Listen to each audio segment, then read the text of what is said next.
पूर्णात् पूर्णमुदच्यते पूर्णस्य पूर्णमादाय पूर्णमेवावशिष्यते। ओम शांति शांति शांति। ओम शुक्लांबरधरं विष्णुं शशिवर्णं चतुर्भुजं प्रसन्नवदनं ध्यायेत् सर्वविघ्नोपशान्तये।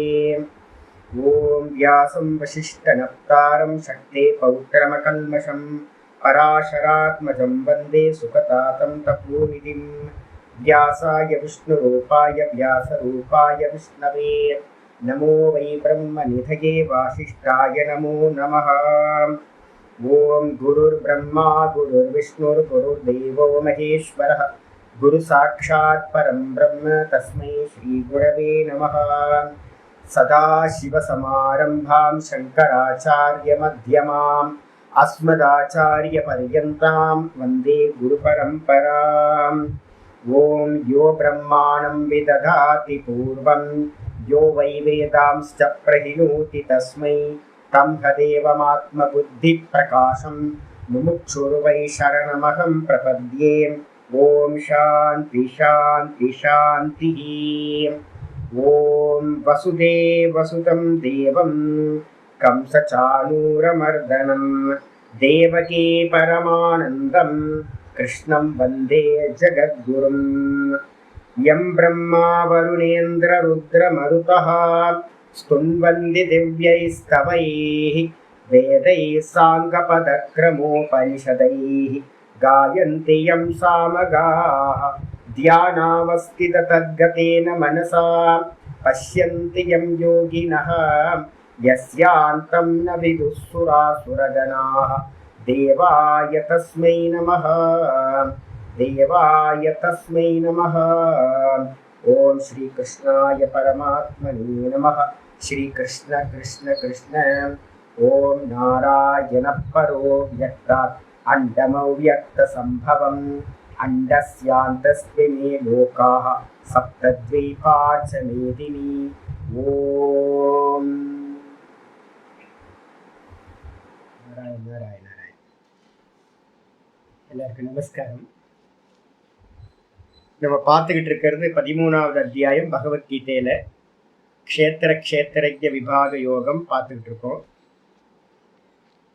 இந்த க்ஷேத்திர க்ஷேத்திரஜ்ய விபாக யோகத்துல முக்கியமான ஸ்லோகம் 23வது ஸ்லோகம். இந்த ஞானத்தோட பலனை பத்தி பேச ஆரம்பிச்சிருக்கோம். யகேவம் வேத்தி புருஷம் பிரகிருதிம் ச குணை சக சர்வதா வர்த்தமானோபி நசபூயோபி ஜாயதே அப்படின்னு ஸ்லோகம். இந்த பிரகிருதியையும் புருஷனையும் யாரு பிரிச்சு இவைகள் எல்லாம் பொய்யானவைகள் என்று பாஷ்யத்துல தான் சொல்ற. பிரிச்சு தெரிஞ்சுக்கிட்டா சப்தார்த்தமா தெரிஞ்சுக்கிட்டா பத்தாது. சங்கர பாஷ்யத்துல பாத்தீங்கன்னா அதான் நுணுக்கங்கள் பாஷ்யத்துல படிக்கணும் அப்படின்றது. என்ன அப்படின்னு கேட்டீங்கன்னா, இது எல்லாம் பொய்யின்னு வித்தியினால என்ன பண்ணணும் அப்படின்னு கேட்டீங்கன்னா, இதை எல்லாத்தையும் அபாவம் அடைய செய்ய வேண்டும்.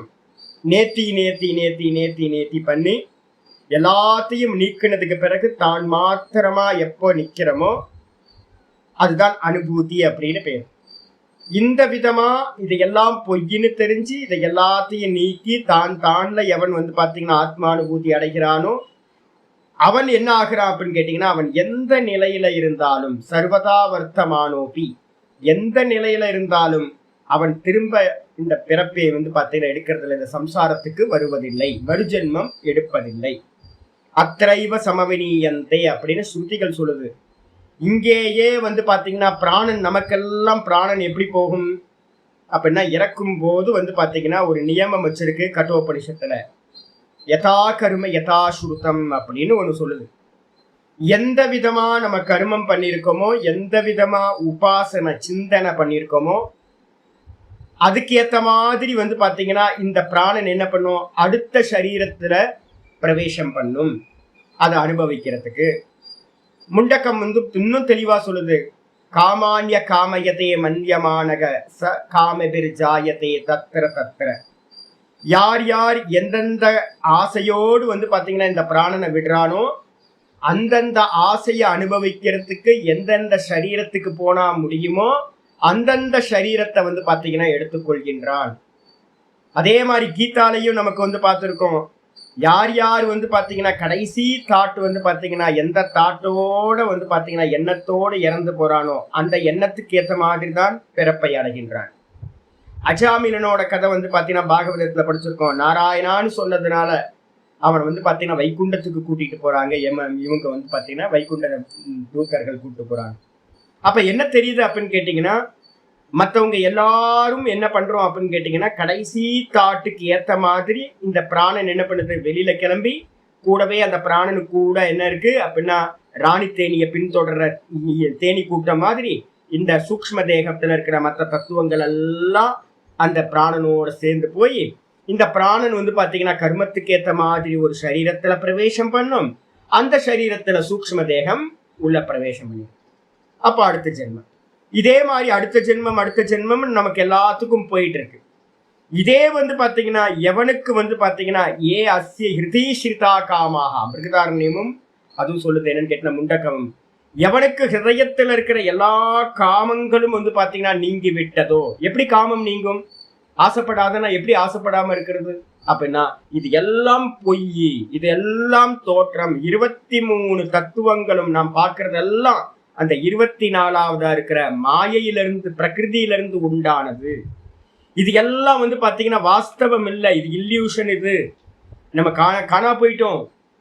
ஒரு படம் ஓடிக்கிட்டு இருக்கு, படத்துக்குள்ளார போயிட்டு படம்னு தெரியாம நம்ம என்ன பண்ணிட்டோம், ஃபில்ம்னு தெரியாம சத்தியம் நினைச்சு காணா போற மாதிரி இப்ப நம்ம என்ன பண்ணிட்டோம் அப்படின்னா இந்த உலகத்துக்குள்ளார மாட்டிக்கிட்டு இருக்கோம். இது ஃபில்ம் ஓடிக்கிட்டு இருக்குன்னு தெரியாம. அப்ப எவன் வந்து பாத்தீங்கன்னா இதெல்லாம் ஃபில்ம் அப்படின்னு வெறும் காட்சிகள் மாத்திரம் தான், இது சத்தியம் இல்லை அப்படின்னு இதுல எதுலையுமே ஆசைப்படாத ஆகிறானோ, இது பொய், இது பொய், இது பொய், சொப்பனம், இது சொப்பனம், இது திருஷ்யம் அப்படின்னு ஆசைகளை எல்லாத்தையும் நிர்மூலமா பண்றானோ, அவனுடைய பிராணன் எங்க போகுது அப்படின்னா அவனுடைய பிராணன் இந்த ஹிருதயாகாசத்திலேயே எங்கேயும் போகாம இங்கேயே வந்து பாத்தீங்கன்னா லயத்தை அடைந்து விடுகிறது. அப்ப என்ன அர்த்தம், அவன் வந்து பாத்தீங்கன்னா வேற சரீரத்தை எடுத்துக்கிறதுக்காக வேற எங்கேயும் செல்வதில்லை அப்படின்னு வந்து பாத்தீங்கன்னா உபனிஷத்தோட வச்சனங்கள். பிரம்மசூத்திரத்துல நியமங்கள் நல்லா கொடுத்து வச்சிருக்கு. இதுதான் விஷயம். அப்ப வந்து பாத்தீங்கன்னா எது வரைக்கும் நமக்கு காமம் இருக்கோ அது வரைக்கும் வந்து பாத்தீங்கன்னா அந்த காமத்தை அடையிறதுக்காக கர்மத்தை வந்து போகம் பண்றதுக்காக அடுத்த சரீரத்துக்கு நம்ம எல்லாம் போறோம். ஆனா ஞானி புருஷன் அப்படி போறதில்லை. அப்ப அதை பத்தி பேச்சு வரும்போது வந்து பாத்தீங்கன்னா ஒரு பூர்வ பக்ஷி வந்து பாத்தீங்கன்னா என்ன சொன்னா அப்படின்னா, இல்லைங்க நீங்க சொல்ற தப்பு. எப்படி வந்து பாத்தீங்க அப்படின்னா ஒரு கர்மம் வந்து பலன் கொடுக்காம எப்படி போகும்? நீங்க பிராரப்தத்தை ஒத்துக்கிறீங்களா அப்படின்னு கேட்கறோம். ஆமா, பிராரப்தத்தை ஒத்துக்கிறோம். பிராரப்தம் வந்து பாத்தீங்கன்னா போகேன நஷ்யதி அப்படின்னு நம்ம சொல்றோம். போகத்தினால்தான் பிராரப்த கர்மங்கள் வந்து பாத்தீங்கன்னா நாசத்தை அடையும். போகம் செய்யாம அது நாசத்தை அடையாது. அது ஏன் அப்படின்னா அது பலன் கொடுக்க ஆரம்பிச்சாச்சு. அப்ப அது ஞானியா இருந்தாலும் கூட வந்து பாத்தீங்கன்னா ஒருத்தர் 50 வயசுல ஒருத்தர் ஒரு ஞானி ஆகிறாரு அப்படின்னா 50 வயசு வரைக்கும் வந்து பாத்தீங்கன்னா அந்த 50 வயசு வாழ்க்கையை கொடுத்த அந்த பிராரப்த கர்மா இருக்குல்ல, அது இன்னும் ஒரு 20 வருஷமோ 30 வருஷமோ அந்த சரீரம் இருக்கிற வரைக்கும் பலன் கொடுத்து முடிச்சுதான் வந்து பாத்தீங்கன்னா பிராரப்தம் நஷ்டமடையும். அப்போ ஞானிக்கு வந்து பாத்தீங்க அப்படின்னா சஞ்சித கர்மங்களும் ஆகாமி கர்மங்களும், ஆகாமின்னு என்னது, இந்த ஞானம் அடைஞ்ச சரீரத்துல அவன் பண்ணின கர்மங்கள் அது ஃபியூச்சர்ல போகும். அதுக்கு பேர் வந்து ஆகாமி. இப்ப நம்ம எல்லாம் பண்ணிட்டு இருக்கோம், இதெல்லாம் ஃபியூச்சருக்கு போகும். அப்ப சஞ்சிதத்துல இருக்கிற பேங்க் பேலன்ஸ் இது எல்லாத்தையும் இப்ப அனுபவிச்சுக்கிட்டு இருக்கிறது பிராரப்தம். அப்ப ஞானிக்கு பிராரப்தம் மட்டும் இருக்கும், மீதி ஆகாமியும் சஞ்சிதமும் இல்லாமல் போகும் அப்படின்னு நீங்க சொல்றீங்களே, அது தப்பு. எப்படி பிராரப்த கர்மாவை ஒருத்தர் போகம் பண்ண வேண்டி இருக்கோ அதே மாதிரி தான் வந்து பாத்தீங்கன்னா சஞ்சிதத்தையும் ஆகாமியையும் போகம் பண்றதுக்கு 3 பிறவி ஞானி எடுக்க வேண்டி இருக்கும் அப்படின்னு பூர்வபக்ஷி சொல்றான். சரி, 3 பிறவி கூட வேணாங்க, எல்லாத்தையும் ஒண்ணு கூட்டி வந்து பாத்தீங்க அப்படின்னா ஒத்த பிறவி, ஒரே ஒரு பிறவியாவது எடுத்துதான் அவன் கர்மங்களை நாசம் பண்ணிட்டு தான் வந்து பாத்தீங்கன்னா முக்தனாவான், இல்லாம கர்மம் நாசமாகாது அப்படின்னு பூர்வபக்ஷி சொன்னோன்னு இல்ல, நீ சொல்ற மாதிரி இல்ல. மந்திரங்கள் என்ன இருக்கு அப்படின்னு கேட்டீங்கன்னா நிறைய நேத்து லாஸ்ட்ல முடிக்கும் போது நம்ம பார்த்தோம் 103வது பேஜ்ல கீழே க்ஷீயந்தே சாஸ்ய கர்மாணி தஸ்மின் திருஷ்டே பராவரே, அந்த பரமாத்மாவை தரிசனம் பண்ண மாத்திரத்துல இவனுடைய கர்மங்கள் எல்லா கர்மங்களும் க்ஷீயந்தே சாஸ்ய கர்மாணி, இவனுடைய கர்மங்கள் எல்லாம் நஷ்டமாகி போய் விடுகின்றன. அது மட்டும் இல்ல, பிரம்மவேத பிரம்மைவ பவதி, பிரம்மத்தை அறிந்தவன் பிரம்மமாகவே ஆகின்றான். நம்மள மாதிரி ஜீவனா திரும்ப அவன் ஆகிறது இல்லை. அப்ப பிரம்மம் எப்படிப்பட்டது அப்படின்னு கேட்கும் போது மந்திரம் சொல்லுது என்னன்னு கேட்டீங்கன்னா, அஷரீரம் பாவசந்தம் அப்படின்னு மந்திரம் சொல்லுது. இந்த பிரம்மம் எப்படிப்பட்டது அப்படின்னா சரீரம் இல்லாதது, அஷரீரம். அப்ப சரீரம் இல்லாதது தான் இந்த பிரம்ம தத்துவம். அப்ப இவன் என்ன ஆகிறான்? இவன் சரீரம் இல்லாதவன் ஆகின்றான். அப்ப ஞானிக்கு பாத்தீங்கன்னா எந்த க்ஷணத்துல பிரம்மத்தை அடைகிறானோ அந்த க்ஷணத்திலேயே இவனுக்கு சரீரம் இல்லாம போகுது. சர்வ வியாபக தத்துவமா பிரம்மமா தன்னை அறிகின்றான். அப்ப இந்த சின்ன பொய்யா இருக்கிற இந்த தேகத்துல பாத்தீங்கன்னா அவன் தன்னை பார்க்க மாட்டான். அப்போ நம்ம என்ன பார்க்கிறோம் அப்படின்னு கேட்டீங்கன்னா, நம்ம பார்க்கிறது ஞானியோட வாழ்ந்த சரீரம். அப்போ ஞானத்துக்கு பிறகு இந்த ஞானி அந்த சரீரத்துல வாசம் பண்ணல. நல்லா திரும்ப திரும்ப மனசுல எப்பவுமே வச்சுங்க, ஞானி சரீரத்துல ஞானி இல்லை.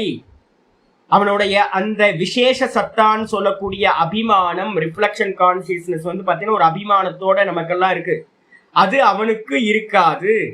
அந்த ரிஃப்ளெக்ஷன் கான்சியஸ்னஸ் என்ன ஆயிடுது? நான் பிரம்மம் அப்படின்னு பிரதிபிம்பம் பிம்பத்தோடு ஒன்னாயி அந்த பிம்பம் எப்படிப்பட்டது? சர்வ வியாபகமா இருக்கிறது, அதுவா ஆயிடுச்சு. அப்ப அந்த சரீரத்துல என்ன இருக்கு அப்படின்னு கேட்டீங்கன்னா, இந்த சமஷ்டியா இருக்கக்கூடிய சர்வ வியாபகமா இருக்கிற பிரம்ம தத்துவத்துக்கு மேல அந்த சரீரம் ஆள் இல்லாத ஒரு வண்டி, டிரைவர் இல்லாத ஒரு வண்டியா அது இருந்து அந்த கர்மம் பாத்தீங்கன்னா முடிகிற வரைக்கும் அந்த சரீரம் அதை அனுபவிச்சு அந்த சரீரம் என்ன ஆயிடும்? முடிஞ்சு போயிடும். அவ்வளவுதான். இப்படிதான் மந்திரங்கள் பாத்தீங்கன்னா சொல்லுது. அதனால பாத்தீங்க அப்படின்னா இந்த விஷயங்கள் சொல்லது பிறகு பாத்தீங்கன்னா இன்னைக்கு பாட்டம் இங்க இருந்து ஆரம்பிக்குது. ஸ்ருதி பிரமாணங்கள்லாம் சொன்னதுக்கு பிறகு அடுத்து பாத்தீங்கன்னா இங்க பாத்தீங்கன்னா ஆச்சாரியர் சொல்ற அடுத்த பேஜுக்கு 104வது பேஜ். இக அபீச்ச உக்தா, இங்கேயும் கூட இந்த பகவத்கீதையிலையும் கூட பாத்தீங்கன்னா 4:37 ஒரு ஸ்லோகம் நம்ம ஏற்கனவே பார்த்திருக்கோம். யதைதாம்சி சமித்தோக்னிஹி பஸ்மசாத் குருதே அர்ஜுன ஞானாக்னி சர்வ கர்மாணி பஸ்மசாத் குருதே ததா. அருமையான ஸ்லோகம் இது. யதைதாம்சி சமித்தோக்னிஹி, யதா ஏதாம்சி, எரிபொருட்கள் இருக்கு, கட்டை நிறைய பாத்தீங்க அப்படின்னா ஃபயர்வுட் நிறைய வச்சிருக்கோம், எரிக்கிற கட்டைகள் எல்லாம். அது எல்லாம் பாத்தீங்கன்னா சமித்துன்னு சொல்லக்கூடிய அதெல்லாம் என்ன ஆகுதுன்னா அக்னி நல்லா எரியிற, கொழுந்து விட்டு எரியிற அக்னினால பாத்தீங்கன்னா எல்லாம் எரிந்து சாம்பலாகின்றனவோ அதே போல பாத்தீங்க அப்படின்னா ஞானம் என்ற அக்னியினால், என்ன ஞானம்? வேற எந்த ஞானமும் இல்லை. நீங்க பாட்டுக்கு சப்தார்த்த ஞானத்தை புரிஞ்சுக்கிட்டு ஞானம் சொன்னீங்கன்னா அது இல்லை. நான் பார்க்கிறது எல்லாம் பாத்தீங்கன்னா சொப்பன மாதிரி மித்தியா அப்படின்னு நமக்கு நிச்சயமா இது எல்லாம் பொய்ன்னு சொல்றதுதான் பாத்தீங்கன்னா இதை நாசம் பண்றது. இதை சத்தியம்னு வச்சுக்கிட்டு நீங்க இருந்தீங்கன்னா நாசம் ஆகலைன்னு அர்த்தம். அப்ப ஞானம்ன்றதுக்கு அர்த்தமே நான் திரஷ்டா, இது எல்லாம் திருஷ்யம், திருஷ்யம் எல்லாம் சொப்பன மாதிரி மாயா காட்சிகள் மாதிரி பொய்யானது அப்படின்னு உங்களுக்குள்ளார இந்த திருஷ்யங்கள் எதுவுமே ஒரு சின்ன சலனமும் ஏற்படுத்தாம இருந்துச்சுன்னா என்ன ஆகும்? இந்த உலகம் இல்லாததுக்கு சமம். காணல் ஜலத்தை பாக்குறீங்க, உள்ளுக்குள்ளார மனசுல ஒரு தாட்டு கூட பாத்தீங்கன்னா அதை பத்தி ஒண்ணுமே வரல. குடிச்சுக்கலாம், அதை போய் நல்லா ஆனந்தமா நீச்சல் அடிக்கலாம் அதுல அப்படின்னு எந்த ஒரு எண்ணமும் தோணுதா? தோன்றது இல்ல. நம்ம கடற்கரையில போறோம், நல்லா சிப்பில எல்லாம் வெள்ளி மாதிரியே தெரியுது. நமக்குள்ளார ஏதாவது தோணுதா? ஐயோ எடுத்து பார்த்துக்கலாம், எடுத்து நம்ம ஒரு செயின் போட்டு கோத்துக்கலாம், ருத்ராட்சத்தை பாத்தீங்க அப்படின்னா வெள்ளியில கோத்துக்கலாம், அப்படி தோணுமா? தோணாது. ஏன் அப்படின்னா நமக்கு நல்லா தெரியும் அது பொய் தெரியுது. காணல் ஜலம் தெரியுது, பொய், அதை எதுவும் குளிக்க முடியாது. அதே மாதிரி யாருக்கு இந்த மொத்த உலகமும் பாத்தீங்கன்னா வெறும் சொப்பன மாதிரி காணல் ஜல மாதிரி தெரியுதோ அப்ப இந்த உலகம் இருந்தா என்ன, இல்லாட்டி என்ன? மனசுக்குள்ளார எந்த விச்சலித்தமும் பாத்தீங்கன்னா இவனுக்கு உண்டாகவே ஆகாது. சதா பாத்தீங்கன்னா அவனா இருப்பான். இதான் ஞானம். இந்த ஞானாக்னியினால பாத்தீங்கன்னா சர்வ கருமானி, இவனுடைய எல்லா கருமங்களும் பாத்தீங்கன்னா பஸ்மசாத் குருத்தே, இந்த ஞானாக்னி என்ன பண்ணுது, இவனுடைய கர்மங்களை எல்லாத்தையும் வந்து பாத்தீங்கன்னா எரித்து சாம்பலாக்கி விடுகிறது அப்படின்னு 4:37 நம்ம ஏற்கனவே பார்த்துருக்கோம். அதுதான் இங்க ஆச்சாரியா சொல்றாரு. இந்த பகவத்கீதையில கூட வந்து பாத்தீங்கன்னா இக பீச்ச உக்தகா, இங்கேயும் சொல்லப்பட்டிருக்கு. எனது எதைதாம்சி இத்தியாதினா என்ற ஸ்லோகத்து மூலமா. அது மட்டும் இல்ல, சர்வ கர்ம தாகோ வக்ஷியதீச்ச, அதுல வார்த்தை ரொம்ப முக்கியம். சர்வ கருமாணி, ஞானாக்னி தக்த கர்மா, சர்வ கருமாணி. ஞானம் என்ற அக்னி என்ன பண்ணுது அப்படின்னா எல்லா கருமங்களையும் எரித்து விடுகிறது. ஏன் அப்படின்னா கருமங்களும் கூட வந்து பாத்தீங்கன்னா திருஷ்யம். கருமம் எங்க ஸ்டோர் ஆகுது அப்படின்னு பார்த்தோம் அப்படின்னா அந்த மூல பிரகிருதியில அவ்யாக்கிருதத்துல போய் ஸ்டோர் ஆகுது. வாசனைகள் எங்க ஸ்டோர் ஆகுது அப்படின்னா நம்மளுடைய சித்தத்துல வந்து பாத்தீங்கன்னா ஸ்டோர் ஆகுது. இந்த மூல பிரகிருதியில இருந்து ஆரம்பிச்சு 24 தத்துவங்களும் வந்து பாத்தீங்க அப்படின்னா திருஷ்யம். அப்போ இந்த பிரகிருதியும் திருஷ்யம், பிரகிருதியில இருக்கக்கூடிய கர்மங்களும் இவனுக்கு என்ன ஆயிடுது, திருஷ்யமா போயிடுது. அப்ப திரஷ்டா மட்டும் தனியாயிடுறான். அவனுக்கு அந்நியமா இருக்கக்கூடிய எல்லாம் வந்து பாத்தீங்க அப்படின்னா திருஷ்யமாயிடுது. திருஷ்யம் எல்லாம் பொய்யா போயிடுது. அப்ப சத்தியமா இருந்தா தானே அது உண்மையா இருக்கும், இவனுக்கு பலன் கொடுக்கும். அப்ப இவனுக்கு வந்து பாத்தீங்கன்னா பலன் கொடுக்காமல் போய் விடுகிறது. அப்ப அதுல வந்து பாத்தீங்கன்னா இது சத்தியம், இது பொய், இது வந்து உண்மை, இது வந்து பாத்தீங்கன்னா பொய், அப்படிலாம் இல்ல. எல்லாம் திருஷ்யம்தான். இந்த தேகத்துல எதெல்லாம் நான் வந்து பாத்தீங்கன்னா பாக்குறனோ, கேட்கிறனோ, அனுபவிக்கிறனோ எல்லாத்தையும் வந்து பாத்தீங்கன்னா திரஷ்டாவை தனியா பிரிச்சுட்டு எல்லாத்தையும் ஒதுக்கியாச்சு. அப்ப வந்து பாத்தீங்கன்னா இவனுக்கு அந்நியமா ஏக்கமே அத்வைதத்துல வந்து பாத்தீங்கன்னா இவனுக்கு அந்நியமா வேற ஒண்ணு இல்லவே இல்லை. அப்ப வந்து பாத்தீங்கன்னா இவன் மோட்சத்துலதான் இருக்கான். இதுதான் ஞானம் அப்படின்னு வந்து பாத்தீங்கன்னா இங்க சொல்லியாச்சு. சர்வ கருமங்களும், நேத்து நான் எக்ஸாம்பிள் சொன்னேன்ல, ஒரு ஹஸ்பண்டுக்கு வந்து பாத்தீங்கன்னா 3 ஒய்ஃப் இருக்காங்க. இவன் செத்து போயிட்டான் அப்படின்னா ஏக்க சமயத்துல வந்து பாத்தீங்கன்னா 3 பேருமே விதவையா ஆயிடுவாங்க. அப்ப என்ன அர்த்தம், அப்ப பிராரப்த கர்மம்னு ஒண்ணு சொல்றமே சுவாமி அப்படின்னா நம்மள மாதிரி முட்டாள்களுக்கு வந்து பாத்தீங்கன்னா அவர் சரீரம் இருக்கே அப்படின்னு கேட்டா அதுக்காகத்தான் வந்து பாத்தீங்கன்னா சரீரம் இருக்கு அப்படின்னா ஒரு கல்பனா பண்றோம். லேச அவித்யா அப்படின்னு ஒரு வார்த்தையை சொல்லுவோம். என்ன பேரு, லேச அவித்யா அப்படின்னு. லேச அவித்யானா எல்லா அவித்யாவும் போயிடுச்சு, கொஞ்சோண்டு வந்து பாத்தீங்கன்னா ஒரு இனுக்கு அவித்யா மட்டும் மிச்சம் இருக்கு. அந்த ஒரு சின்ன அவித்யால அந்த ஞானி வந்து லைட்டா பந்தப்பட்டு அந்த சரீரத்துல வாசம் பண்ணிட்டு இருக்க. இதெல்லாம் வந்து பாத்தீங்கன்னா யாருக்குன்னா 3ஆம் கிளாஸ் பையன்களுக்கு சொல்ற மாதிரி. வாஸ்தவத்துல கொஞ்சம் மெச்சூரிட்டி வந்துடுச்சு அப்படின்னா சொல்றோம் என்னது அப்படின்னு கேட்டீங்கன்னா ஒரே ஒரு ஞானம் என்ன பண்ணும் அப்படின்னா எல்லா கர்மங்களையும் எரித்து விடும். அது பிராரப்தத்தையும் சேர்த்துதான் எரித்து விடும். அப்ப நம்ம பார்வையில இருக்கு ஞானியோட சரீரம் இருக்கு, ஆனா ஞானியோட பார்வையில உலகமே இல்ல, ஜீவ ஜெகத்தே இல்ல. அதான் அத்வைத சித்தி அப்படின்னு பேரு.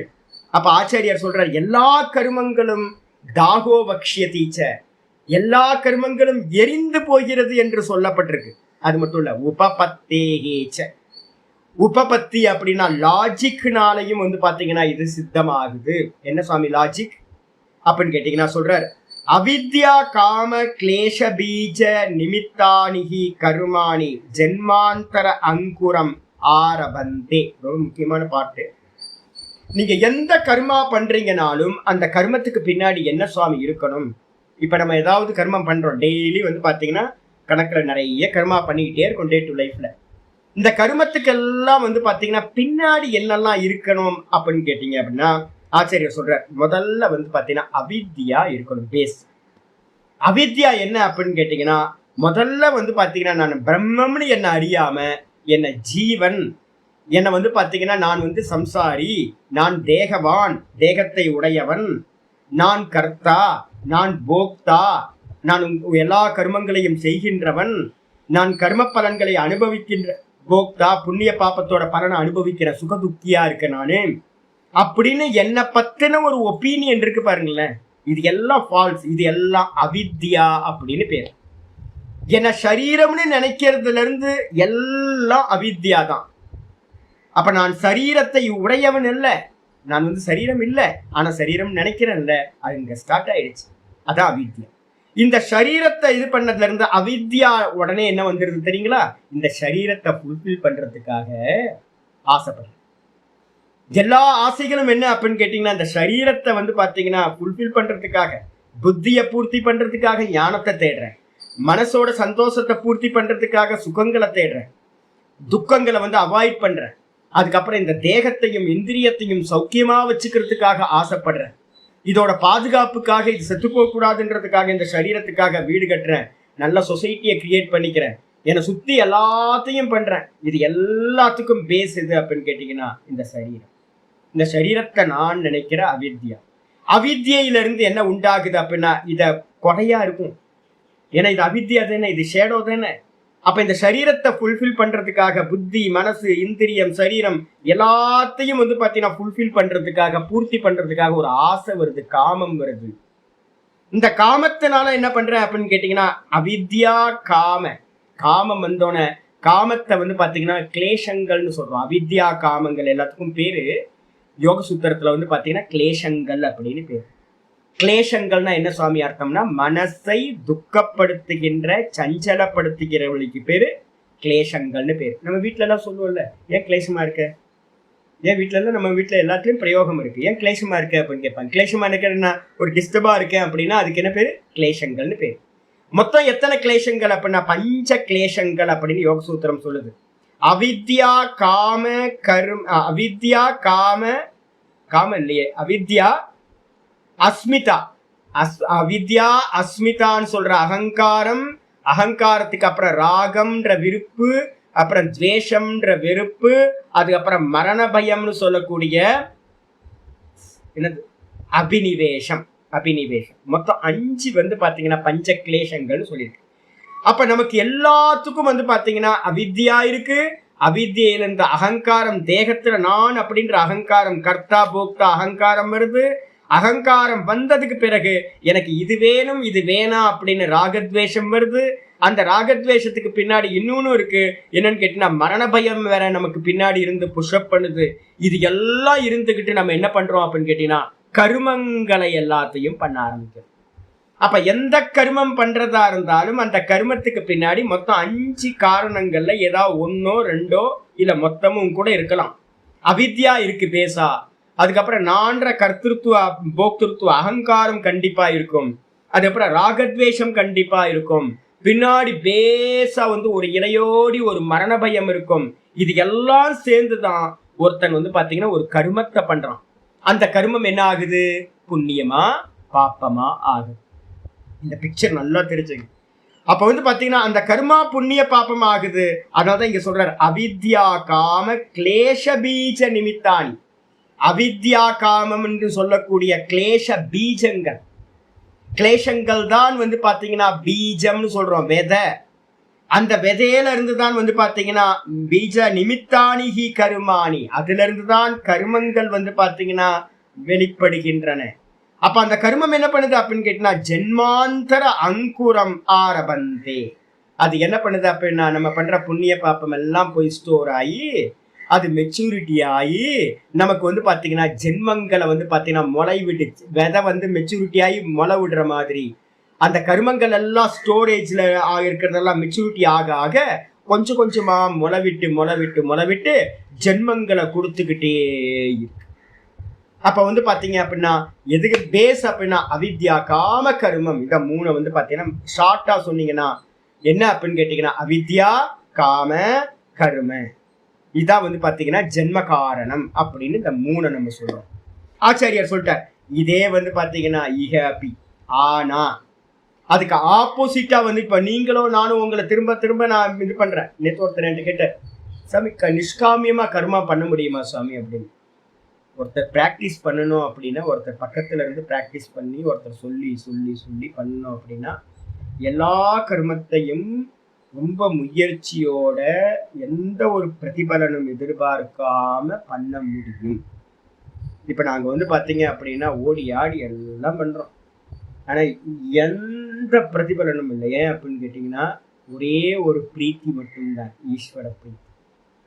அப்ப பாத்தீங்கன்னா எந்த ஒரு விஷயத்தை எதிர்பார்க்காம சில சமயம்லாம் யோசிப்பு இருக்கு, யாராவது பார்த்தாங்கன்னா என்னடா இது வேதாந்த ஆச்சாரியான்னு சொல்ற தெருவா அலைஞ்சுக்கிட்டு இருக்காரு அப்படின்னு. யாராவது பார்த்தா நிறைய வேதாந்திகள் எப்படி ஆயிட்டாங்க அப்படின்னா சௌக்கியமா இருக்கிறத பாத்தீங்கன்னா வேதாந்தம் நினைச்சுக்கிட்டாங்க. விராட் உபாசனை யாருக்கும் தெரியவே இல்லை. இந்த சமாஜத்துக்கு வந்து பாத்தீங்க அப்படின்னா எவ்வளவு பெரிய காரியம் பண்ணணும் தெரியுங்களா? பண்ணவே இல்லை. யாரும் வந்து பாத்தீங்க அப்படின்னா செல்ஃபிஷ் ஆயிட்டாங்க எல்லாரும். இந்த ஞானம் வந்து பாத்தீங்க அப்படின்னா லோகத்துக்கு கல்யாணம் பண்றதுக்கு பத்தில என்ன ஆயிப்போச்சு அப்படின்னு கேட்டீங்கன்னா அகங்காரத்தை கொடுத்தது ஆயிப்போச்சு. அப்ப வந்து பாத்தீங்க அப்படின்னா ஒரு காரியம் பண்ண முடியும் என்னன்னா, ஆசை இல்லாமல் ஈஸ்வர பூஜையா எல்லா காரியத்தையும் கண்டிப்பா பண்ண முடியும். கண்டிப்பா பண்ண முடியும். பக்கத்துல இருந்து யாராவது பக்கத்துல இருந்து பெரியவங்க பக்கத்துல இருந்து இதை கத்துக்கணும். ஒரு 2-3 வருஷம் 4-5 வருஷம் கூட இருந்தோம் அப்படின்னா எந்த ஒரு ஆசை இல்லாம எப்படி கர்மா பண்றதுன்னு தெரியும். நமக்கு வந்து பாத்தீங்கன்னா சொசைட்டில இருக்கிறது தெரியாது. சொசைட்டில வந்து பாத்தீங்கன்னா ஒரு சின்ன கர்மா பண்ணவும் என்ன பலன் என்ன அந்த சொசைட்டில இருந்தோம் அப்படின்னா நமக்கு வந்து பாத்தீங்கன்னா பலனை இல்லாம நமக்கு ஆசைப்படாம நமக்கு பண்ண தெரியாது. ஆச்சாரியார் இங்க சொல்றார், இக அபீச்ச, இங்கேயும் கூட இந்த கீதா சாஸ்திரத்துல நல்ல முதல் 6 அத்தியாயத்தில் அதிகமா சொல்லப்பட்டது என்னது? சாகங்கார அபிசந்தீனி கர்மாணி பல ஆரம்பகாணி ந இதராணி இது தத்திர பகவதா உக்தம். என்ன அப்படின்னா அந்த பகவத்கீதையில வந்து பாத்தீங்கன்னா ரொம்ப இம்பார்ட்டண்டா எது சொல்லப்பட்டிருக்குன்னா நிஷ்காமிய கர்மம். யாரெல்லாம் வந்து பாத்தீங்கன்னா சாகங்கார அபிசந்தீனி, நான் பண்றேன்ற அகங்காரத்தோட, அதே மாதிரி எனக்கு இந்த பலன் வேணும் அப்படின்னு கர்ம பலன்ல பற்றுதலோட யார் வந்து பாத்தீங்கன்னா கர்மங்கள் பண்றாங்களோ அந்த கர்மங்கள் என்ன பண்ணும் அப்படின்னா பல ஆரம்பகாணி, அது கண்டிப்பா என்ன பண்ணும் அப்படின்னா பலனை கொடுத்தே ஆகும். அப்ப நம்ம பண்ற எல்லா கர்மத்திலையும் வந்து நம்மளோட அகங்காரம் இணைஞ்சிருக்கு, கர்த்திருவ அகங்காரம். அது கூடவே வந்து பாத்தீங்கன்னா இந்த கர்மத்தை நான் இந்த பலனை அனுபவிக்கிறதுக்காக நான் பண்றேன்னு போக்திருத்துவமும் வந்துருது. அதுக்காக தான் நம்ம பண்றோம். அப்ப கர்த்திருவம் வந்துருச்சு, போக்திருத்துவம் வந்துருச்சு அப்படின்னா நீங்க பண்ண கர்மத்தோட பலன் நீங்க கண்டிப்பா அனுபவிச்சே ஆகணும். இதே ந இதராணி இது. ஆனா அதுக்கு ஆப்போசிட்டா வந்து பாத்தீங்கன்னா குருநாதர் சொல்லி கொடுக்குறாங்க, கீதை சொல்லி கொடுக்குது. இது மெதுவா ஒருத்தர் பக்கத்துல இருந்து பிராக்டிஸ் பண்றோம், நித்தியம் பிராக்டிஸ் பண்ணிட்டு இருக்கோம். ஒரு குருநாதர் பக்கத்துல இருந்து பண்ணணும். ஏன்னா இவங்களுக்கு தனி வந்து பாத்தீங்கன்னா எந்த ஒரு இண்டிவிஜுவல் டிசைர்ஸும் வரவே முடியாது. ஒரு குருநாதர் கீழே இருந்தோம் அப்படின்னா இதை பண்ணு எஸ் பாஸ், அதை பண்ணு எஸ் பாஸ். இவங்களுக்குன்னு தனியா எந்த ஒரு ராகத்வேஷமும் அங்க இருக்கவே இருக்காது. அப்ப என்ன ஆகும், கொஞ்ச நாள் குருநாதர் பக்கத்துல இருந்து சுவாமிக்காக பண்றேன், சுவாமி குருநாதர் சொல்றாரு பண்றேன் அப்படின்னு பண்ணிக்கிட்டே இருந்தோம் அப்படின்னா அது என்ன ஆயிடும், நேச்சுரல் ஆயிடும். நான் இப்போ வந்து பாத்தீங்கன்னா 2 நாள் போனோம், ஒரு 2 மாசத்துக்கு முன்னாடி வந்து பாத்தீங்க அப்படின்னா நாத பிரம்மம் ஒரு நாள் போயிட்டு இருக்கும்போது பேசிட்டு இருக்கோம் இந்த விஷயத்த. சாமி நான் உங்களுக்காக தான் சாமி பண்றேன். நாத பிரம்மம் வந்து பாத்தீங்கன்னா 2 வருஷக்கணக்கா இருக்காரு. உங்களுக்காக தான் சாமி நான் பண்றேன், நீங்க சொல்றீங்க, எனக்கு இதை பத்தி ஒன்றும் தெரியாது சாமி, நீங்க சொல்றீங்க நான் பண்றேன் அப்படின்னு. எனக்கு கோபம், அவ்வளோ கோபம் வந்துருச்சு. நடு ரோடுன்னு பார்க்க கூடாது, இந்த பேச்சு பேசிக்கிட்டு இருந்தீங்க அப்படின்னா அவ்வளவுதான். என்ன தப்பானது, எனக்காக பண்றீங்களா? எனக்காக எதுக்கு நீங்க பண்ணணும்? எனக்காக எதுக்குங்க நீங்க பண்ணணும்? நம்ம எல்லாம் சேர்ந்து யாருக்காக பண்றோம்னா பகவானுக்காக பண்றோம். அப்பவே நான் வந்து பாத்தீங்கன்னா சொன்னேன், எனக்காக ஒரு மண்ணாங்கட்டி ஒருத்தனும் பண்ண வேண்டாம் கர்மாலாம். எனக்காக பண்றாரு. சிஷ்யனா இருந்தாலும் குருக்காகவா பண்றது? அதெல்லாம் இல்லை. நம்ம எல்லாம் சேர்ந்து எதுக்காக பண்றோம் அப்படின்னா நம்மளோட ஒரே ஒரு எண்ணம் என்ன இருக்கணும் அப்படின்னா பகவானுக்கு கர்மா பண்றோம். இதை மாத்திக்கிங்க அப்படின்னு. ஆமா சாமி, நான் இது வரைக்கும் தப்பா நினைச்சிட்டு இருந்தேன், மாத்திக்கிறேன், இனிமே மாத்திக்கிறேன் அப்படின்னு. அப்ப யாருக்காக நம்ம கர்மா பண்ணணும் அப்படின்னு கேட்டீங்கன்னா பகவானுக்காக மட்டும்தான் கர்மா பண்ணணும். வேற எந்த நிமித்தமும் இல்லை. ஈஸ்வர பிரீத்தி அர்த்தம், பகவானோட ஒரு கடைக்கண் பார்வை எனக்கு பட்டா போதும், நான் பண்ற எல்லா கர்மங்களும் நாசமா போயிடும், ஜென்ம பந்தம் இல்லாமல் போயிடும். அதனால வந்து பாத்தீங்கன்னா கவனமா இருக்கணும். ஒரே ஒரு இது என்ன அப்படின்னா பகவானோட பிரீத்தி, இவ்வளவுதான். பகவானுக்காக பண்றது இந்த கர்மத்தை தவிர்த்து வேற எதுவும் இல்லை. அதுக்கப்புறம் கூட வந்து இந்த பகவத்கீதை படிக்கும் போது என்ன படிக்கிறோம், 3:27 3:28 வந்து பாத்தீங்கன்னா மனசுல வச்சுக்கணும். பிரகிருதே கிரியமானானி குணை கருமானி சர்வசஹ அகங்கார விமூடாத்மா கர்த்தா அகமிதி மன்யதே. யாரு பண்றானா இந்த கர்மங்களை, யார் பண்றா அப்படின்னு கேட்டீங்கன்னா மொத்த கர்மங்களையும் பண்றது இந்த பிரகிருதி, 3 குணங்களுடைய பிரகிருதி. அதுதான் வந்து பாத்தீங்கன்னா எல்லாத்தையும் பண்ண வைக்குது. அப்ப வந்து பாத்தீங்கன்னா நான் பண்ணவில்லை, இந்த பிரகிருதி யாரோடது? பகவானோட மாயா. அப்ப வந்து பாத்தீங்கன்னா பகவான் தான் வந்து பாத்தீங்கன்னா மாயையை வச்சு இந்த மொத்த உலகத்தையும் பண்றாரு. அப்ப நீங்களும் நானும் பண்றோம்னு சொன்னோம் அப்படின்னா நம்மள மாதிரி ஒரு அகங்கார விமூடாத்மா முட்டாள் மூர்க்கன் தான் வந்து பாத்தீங்கன்னா என்ன பண்ணுவான், கொஞ்சம் புத்தி இல்லாதவன், குருநாதர் கிடைக்கல, சாஸ்திரம் கிடைக்கல, அப்படிப்பட்டவன் தான் வந்து பாத்தீங்கன்னா என்ன பண்ணுவான், நான் பண்றேன்னு கொம்பு முளைச்சு போய் கிடக்கும். அறிவில்லாதவன், எரும மாடுன்னு அர்த்தம். அப்ப கொஞ்சம் சாஸ்திர இது கிடைக்கும் போது நம்ம என்ன பண்றோம், நிமித்த மாத்திர சவ்யசாட்சி நிமித்திர மாத்திரம் பவ. கீதால வந்து பாத்தீங்கன்னா ஏ அர்ஜுனா வெறும் நிமித்த மாத்திரமா இரு, நீ நான் யுத்தத்தெல்லாம் முடிச்சிட்டேன், யுத்தம் ஆரம்பிக்கவே இல்லை இன்னும். பகவான் சொல்லிட்டாரு என்ன அப்படின்னு கேட்டா, யுத்தத்தெல்லாம் நான் கம்ப்ளீட்டா முடிச்சிட்டேன், நீ யாரெல்லாம் கொல்ல மாட்டேன்னு நினைச்சிட்டு இருக்கியோ அவங்க எல்லாத்தையும் நான் கொன்னுட்டேன் ஏற்கனவே, சும்மா நீ ஆக்ஷன் மட்டும்தான் பண்ண போற. இந்த ஆக்ஷன் பண்றதுல உனக்கு வந்து பாத்தீங்கன்னா எவ்வளவு அகங்காரம், எவ்வளவு அபிமானம், வந்து ஒவ்வொருத்தருக்கும் அபிமானம் இருக்கு.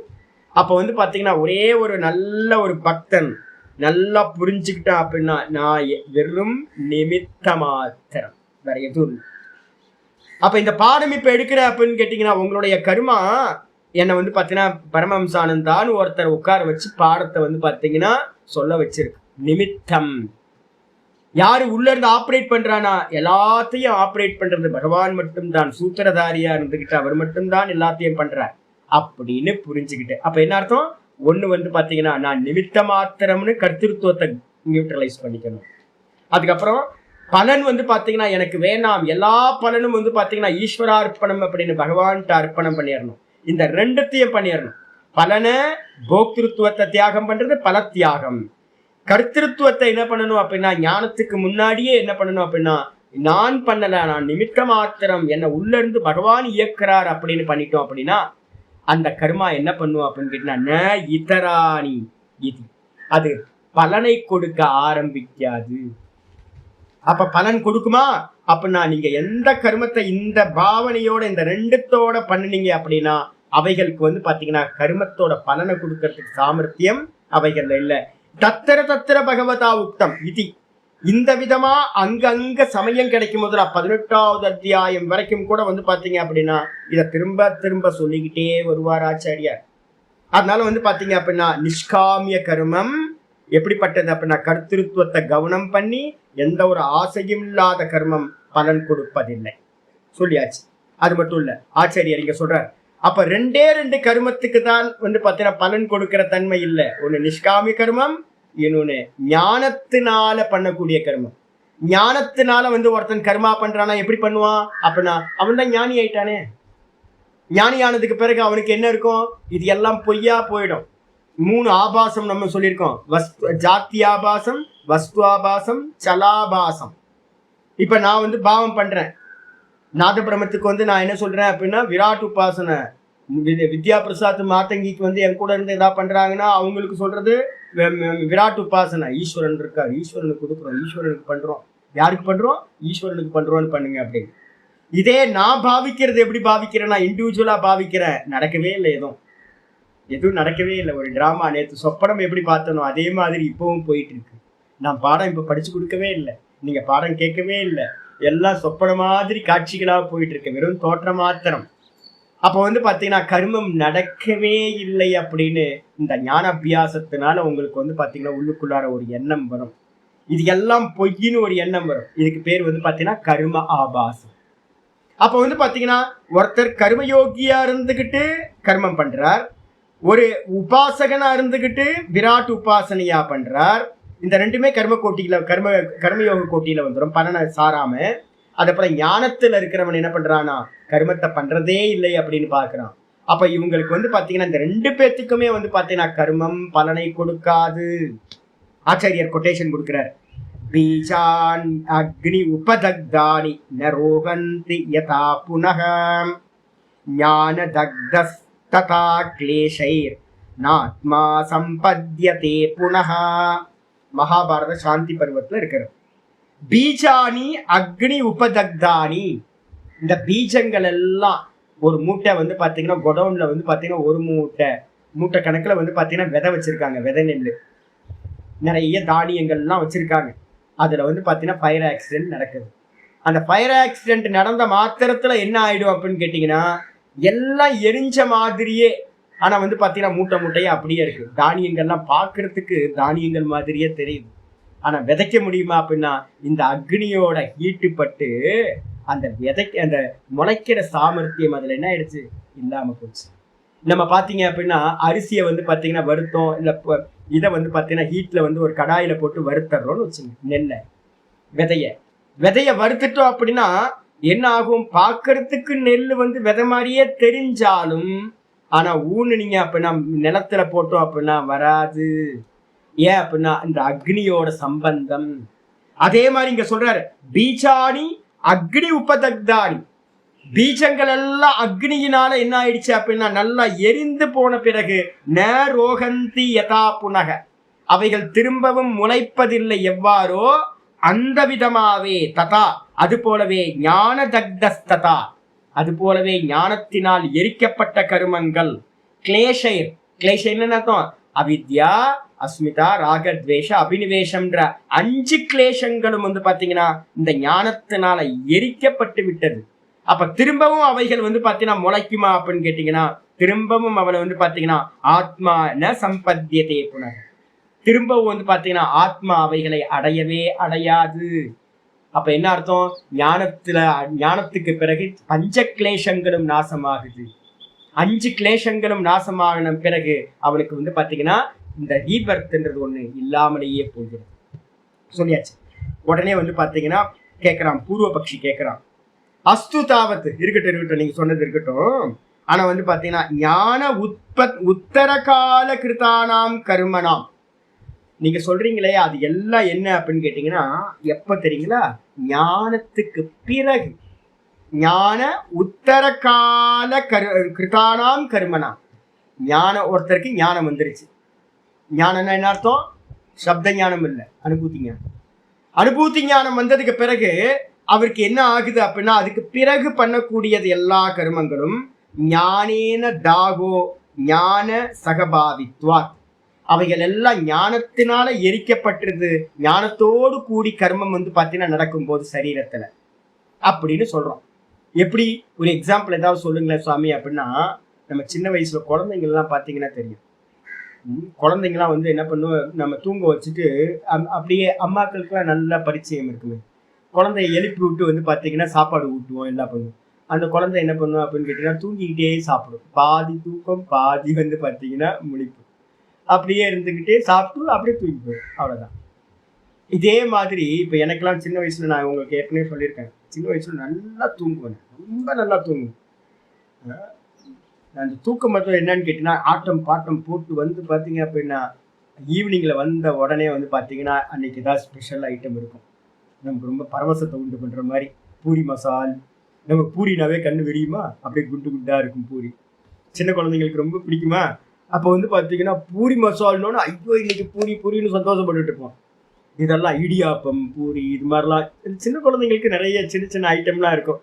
நம்ம என்ன பண்ணுவோம்னா ஆட்டம் போட்டுட்டு அம்மா சமைச்சு முடிக்கிறதுக்குள்ளார என்ன பண்றோம்னு கேட்டீங்கன்னா கொடுத்துங்க நல்ல தூக்கத்துல. அம்மா ஒரு 8:30 மணிக்கு என்ன பண்ணுவாங்க அப்படின்னா, ஏ தம்பி எந்திரிடா எந்திரின்னு இது பண்ணா எந்திரிக்கவே மாட்டோம், நல்லா படுத்து நல்லா தூங்கிடும். அதுக்கப்புறம் வந்து பாத்தீங்கன்னா அம்மா எழுப்பி விட்டு என்ன பண்ணுவாங்க, மடியிலேயே வச்சு பூரி கேட்டட தூங்கிட்டிய அப்படின்னு பூரியையும் கொடுத்துருப்பாங்க. நல்லா நம்மளும் சாப்பிட்டு அப்படியே பாதி தூக்கத்தோட நல்லா சாப்பிட்டு முடிச்சதுக்கு பிறகு தூங்கிட்டு காலையில எழுந்திரிச்சு ஒரே சண்டை, ஒரே எனக்கு கொடுக்காம நீங்க எல்லாம் சாப்பிட்டீங்க, எனக்கு பூரி எங்க அப்படின்னு கேட்போம். சாப்பிட்டது வந்து பாத்தீங்கன்னா கொஞ்சம் கூட மெமரியில இருக்காது. ஏன் அப்படின்னு கேட்டீங்கன்னா முக்கியமானது வந்து பாத்தீங்கன்னா பேராசிந்தட்டிக் நெர்வ் சிஸ்டம்னு ஒரு சிஸ்டம் இருக்கு நமக்கு. அனிச்சா செயல்கள் எதெல்லாம் நம்ம பண்றோமோ அதெல்லாம் வேற ஒரு இது. இப்ப நம்ம தூங்கிட்டு இருக்கும் போது ஏதோ கொசு கடிக்குது தும்முன்னு அடிக்கிறோம், இதெல்லாம் ரொம்ப அறிவால அடிக்கல. நிறைய காரியங்கள் பிறண்டு படுக்கிறோம், இதெல்லாம் பண்றோம். நிறைய காரியங்கள் வந்து பாத்தீங்க அப்படின்னா அசௌகரியமா இருக்குன்னு பிறண்டு படுக்கிறோம்ல, இது மாதிரி நிறைய அனிச்சா செயல்கள் எல்லாத்துக்கும் பேர் பேராசிந்தட்டிக் நெர்வ் சிஸ்டம்னு ஒண்ணு பேர். இது என்ன பண்ணுவோம் அப்படின்னு கேட்டீங்கன்னா இந்த ஞானியோட சரீரத்தில் அந்த ஜீவத்துவம் வந்து பாத்தீங்கன்னா இருக்காது. அந்த ஜீவத்துவம் இல்லாம வெளியில இருந்து பாக்குறதுக்கெல்லாம் மத்தவங்க பண்ற கர்மா மாதிரியே தெரியும். சாப்பிட்ட மாதிரியே தெரியும். ஆனா சாப்பிட்டவனுக்கு சாப்பிட்ட விஷயம் பதிவே ஆகாது. மற்றவங்களுக்கு எல்லாம் தெரியும் இவன் சாப்பிட்டான் அப்படின்னு, மற்றவங்க எல்லாம் பார்ப்பாங்க இவன் சாப்பிட்டான் அப்படின்னு. ஆனா நம்ம சொல்லுவோம் இல்ல நான் சாப்பிடவே இல்லை, எனக்கு நீங்க கொடுக்கவே இல்லை அப்படின்னு அடம் பிடிச்சுட்டு இருக்கோம். எது உண்மை அப்படின்னு கேட்டீங்கன்னா, இவனோட நிலையில இருந்து அவன் சாப்பிடவே இல்லை, மற்றவங்களோட நிலையில இருந்து அவன் எல்லா கர்மத்தையும் சாப்பிட்டான், எல்லாம் பண்ணினான் அப்படின்னு நம்ம பார்ப்போம். இதுதான் ஞானியோட நிலையில இருக்கிறது. அவன் சதா வந்து பாத்தீங்கன்னா எஸ்ய பிரம்மணி ரமதே சித்தம் நந்ததி நந்ததி நந்தத்தியல். எவனுடைய சித்தம் வந்து பாத்தீங்கன்னா சதா ஆத்மஸ்வரூபத்திலேயே லயிச்சு போயிருக்கோம், தூக்கத்துல லயிச்சு போறது எப்படியோ அதே மாதிரிதான் இந்த பிரம்ம தத்துவத்துல லயிச்சு போனவனும் வெளியில நடக்கிற எந்த விஷயங்களும் அவனுக்கு சம்பந்தம் இல்லாமல் போய்விடும் அப்படின்னு. அப்ப ஞானத்துக்கு உத்தர காலம், ஞானத்துக்கு பிறகு அவன் பிரம்மத்துல நிலை பெற்றிருக்கான், அந்த கர்மத்தோடு அவனுக்கு சம்பந்தம் இல்லை அப்படின்றது ஓகே. ஆனா வந்து பாத்தீங்கன்னா நது இக ஜென்மனி ஞான உற்பத்தேகே பிராக், ஞானம் அடையறதுக்கு முன்னாடி கான்சியஸ்னஸ் தானே பண்ணிருப்பான். எல்லா கர்மத்தையும் ஞானத்துக்கு முன்னாடி கான்சியஸா பண்ணிருப்பான், நான் பண்றேன் அப்படின்னு. அதுக்கப்புறம் கூடவே வந்து பாத்தீங்கன்னா அதீத அநேக ஜென்மாந்தர கிருதானாம்ச, இதுக்கு முன்னாடி கடந்து போன அநேக ஜென்மங்கள்ல வந்து பாத்தீங்க அப்படின்னா அங்கேயும் அகங்காரத்தோட எல்லா கர்மத்தையும் பண்ணிருப்பான். அப்ப அந்த கர்மங்கள் எல்லாம் வந்து பாத்தீங்கன்னா ஞானத்துக்கு முன்னாடி இந்த ஜென்மத்துல பண்ணதும், முன்னாடி கடந்து போன ஜென்மங்கள்ல பண்ண கர்மங்களும் அப்ப ஞானம் இல்லாம தானே பண்ணப்பட்டிருக்கு.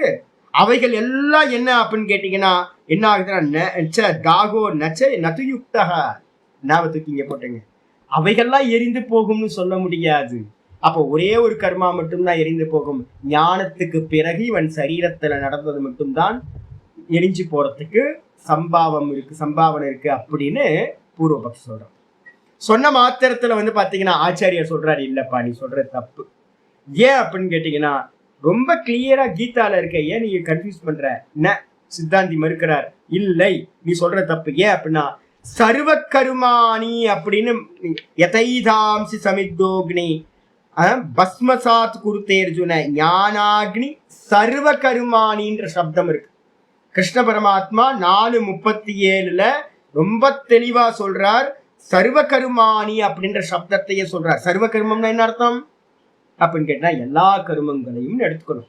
அப்ப சஞ்சிதம், ஆகாமி, பிராரப்தம் எல்லா கர்மங்களும் எரிந்து போகின்றன அப்படிதான் எடுக்கணும் ஒழிய வேற அர்த்தம் எடுக்கக்கூடாதுன்னு ஆச்சாரியார் இது விசேஷனார் ஆச்சாரியர் சொல்றாரு. ஸ்பெஷலா ஆச்சாரியர் கீதா ஆச்சாரியர் சொல்றாரு அப்படின்னு. உடனே வந்து பாத்தீங்கன்னா பூர்வபக்ஷி கேட்கிறான், இல்ல சர்வ கர்மம்ன்றது எங்க போடுவீங்க?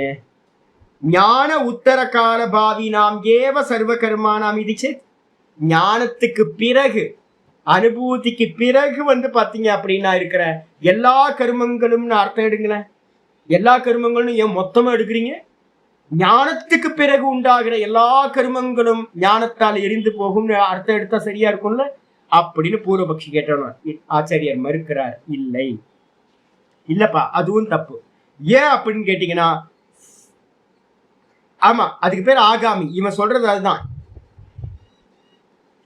இப்ப இவன் கேட்கறது வந்து என்னன்னு கேட்டீங்கன்னா ஞானத்துக்கு பிறகு இருக்கிற ஆகாமி, ஞானத்துக்கு பிறகு இருக்கிற என்ன சரீரத்தில் நடக்குதோ அது எல்லா கர்மங்களையும் எடுத்துங்க அப்படின்னு இவன் சர்வ கர்மத்துக்கு அர்த்தம் ஞானத்துக்கு பிறகு சம்பவிக்கிற எல்லா கர்மத்தையும் எடுக்கிறான்.